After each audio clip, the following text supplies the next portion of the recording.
అందరికీ నమస్కారం. Welcome to wafer Telugu. మనందరికీ తెలుసు, మలయాళ నటుడు, మలయాళ అంటే అగ్ర నటుల్లో ఆయన ఒకరు. ఆయన పేరు సురేష్ గోపి.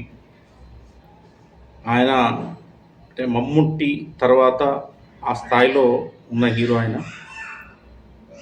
అయితే మమ్ముట్టి ప్రస్తుతం అంటే కేంద్ర మంత్రిగా పనిచేస్తున్నారు. ఆయన రాజకీయాల్లో ఉన్నారు.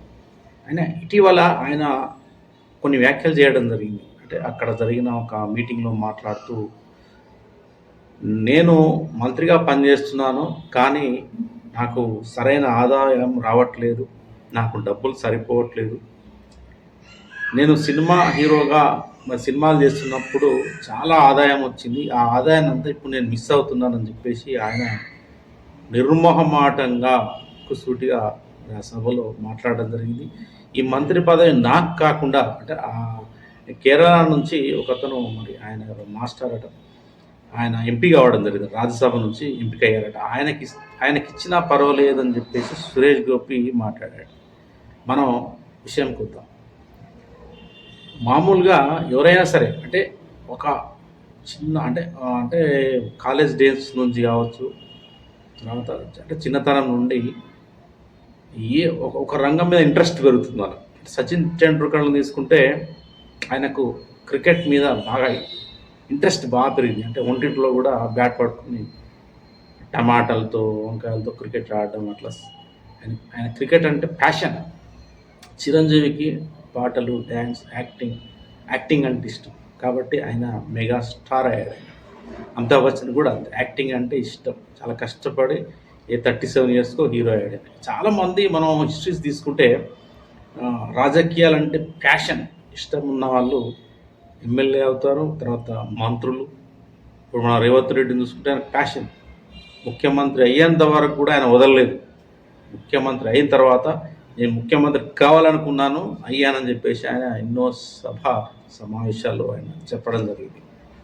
అయితే ముఖ్యంగా సినిమా రంగంలో ఉన్నవాళ్ళు అంటే ఏదో ఒక టైంలో, ఏదో ఒక సమయంలో అంటే ముఖ్యంగా ఇక్కడ నేను గమనించింది ఏంటంటే, అంటే ఏ రంగంలోనే ఉన్న వాళ్ళైనా సరే వారికి ఏదైనా అవసరం వచ్చినప్పుడు ఖచ్చితంగా పొలిటికల్ లీడర్స్ అవసరం అనేది వాళ్ళకు అవసరం. ఆ టైంలో వాళ్ళ చుట్టూ తిరుగుతారు వీళ్ళు. సినిమా యాక్టర్స్ కావచ్చు, స్పోర్ట్స్ మెన్స్ కావచ్చు, బిజినెస్ పీపుల్ కావచ్చు. వాళ్ళకి అప్పుడు అర్థమైపోతుంది పొలిటీషియన్స్ చాలా గ్రేట్, పొలిటికల్ సిస్టమ్ ఇదంతా వాళ్ళకు ఒక చాలా గ్రేట్గా అనిపిస్తుంది. కాబట్టి వాళ్ళు ఎక్కడో వెళ్ళాలనే ఇంట్రెస్ట్ అనిపించి అలా పొలిటికల్ ఎంట్రీ ఇవ్వడం జరుగుతుంది. కానీ వాళ్ళు ఏ మేరకు, ఏ స్థాయిలో ఆ రంగంలో మరి సాధిస్తారు, అనుకున్న లక్ష్యాలను సాధిస్తారు అన్న విషయానికి వస్తే, కానీ చాలా ఆశ్చర్యకరమైన అంశాలు మనకు చాలా ఉదాహరణలు ఉన్నాయి. సచిన్ టెండూల్కర్ ఆయన రాజ్యసభ నుంచి ఎంపీ అయినప్పటికీ ఆయన రాజ్యసభకు కూడా ఎక్కువ అటెండ్ కాలేకపోయారు ఆయన. అంటే ఆయన క్రికెట్ అంటేనే ఎక్కువ ఇష్టం ఆయనకు. చిరంజీవి కూడా మరి ఎంతో లక్ష్యంగా గొప్పగా ప్రజారాజ్యం పార్టీ పెట్టాడు ఆయన. కానీ చివరికి ఏమైపోయింది, 18 నెలల లోపే మరి ఆయన పార్టీని మెర్జ్ చేయడం, తర్వాత ఆయన కాంగ్రెస్లో చేరుకోవడం, కేంద్ర సహాయ మంత్రిగా చేయడం. అంటే రాజకీయాల్లో ఆయన గొప్పగా అంటే ఆయన చూపించలేకపోయారు. అంటే రాజకీయాల్లో ఆయన సత్తాను చూపించలేకపోయారు. అంటే ఒకప్పుడు ఎంజీఆర్, తర్వాత ఎన్టీ రామారావు, జయలలిత చూపించిన తరహాలో అంటే ప్రజల్లో చెరగని ముద్రను ఈ చిరంజీవి కానీ, అంటే ఇప్పుడు మనం చెప్పుకుంటున్న ఈ సురేష్ గోపి కానీ, ఇప్పుడు ఎంట్రీ ఇచ్చిన అంటే విజయ్, మరి ఆయన భవిష్యత్తు ఎలా ఉండబోతుందో తెలియదు. కమల్ హాసన్ కూడా ఎంట్రీ ఇచ్చినట్టే ఇచ్చాడు, మళ్ళీ బ్యాక్ వెళ్ళిపోయాడు. విజయకాంత్ కూడా ఎంట్రీ ఇచ్చాడు, ఆయన ఇప్పుడు లేరు. ఇట్లా మనకు అంటే అంటే ప్యాషన్ అనేది సినిమా వైపు ఉంటుంది. జస్ట్ ఏదో పొలిటికల్ ఎంట్రీ ఇస్తారు కానీ సరైన న్యాయం చేయలేకపోతారు వీళ్ళు. ఇప్పుడు బాలకృష్ణ కూడా చూడండి, ఆయన సినిమాలంటే పిచ్చి, సినిమాలంటే ప్యాషన్. బట్ రాజకీయాల్లో ఆయనకంటూ ఒక ప్రత్యేక స్థానాన్ని మాత్రం, చెరగని ముద్రను మాత్రం ఆయన వేయలేకపోతున్నారు. కాబట్టి అంటే ఇక్కడ ప్రజల్లో కూడా చాలా మార్పులు వచ్చేసినాయి. అంటే ఒకప్పుడు ఎన్టీఆర్, ఎంజీఆర్, అదేవిధంగా తీసుకుంటే మనకు జయలలిత, ఆ కాలంలో ఉన్న ప్రజలు వేరు. అంటే గుడ్డిగా అని ఇక్కడ చెప్పను. అంటే వాళ్ళు ఆరాధ్య దైవంగా అభిమానించారు, ప్రేమించారు కాబట్టి వాళ్ళని హక్కున చేర్చుకున్నారు. అంటే వాళ్ళకు వాళ్ళని అభిమానించారు కాబట్టి వాళ్ళను అంటే ఆ ముఖ్యమంత్రి పదవిలో చూడగలిగారు. కానీ ఇప్పుడు ప్రజల్లో చాలా అవగాహన వచ్చేసింది. అంటే ఒక హీరో అంటే సినిమాలో స్క్రీన్ మీద కనబడి మనల్ని ఎంటర్టైన్ చేస్తున్నాడు. ఆ వేలోనే ఆలోచిస్తున్నారు. అంటే సినిమా హీరో తెర మీద మనల్ని ఎంటర్టైన్ చేస్తున్నాడు, మనం డబ్బులు పెడుతున్నాం, మనం ఎంజాయ్ చేయగలుగుతున్నాం, ఆయన ఫైటింగ్లు, డ్యాన్సులు, నటన, ఎవ్రీథింగ్. కానీ సినిమా హీరోలు రాజకీయాల్లోకి రావాలని కోరుకోవట్లేదు.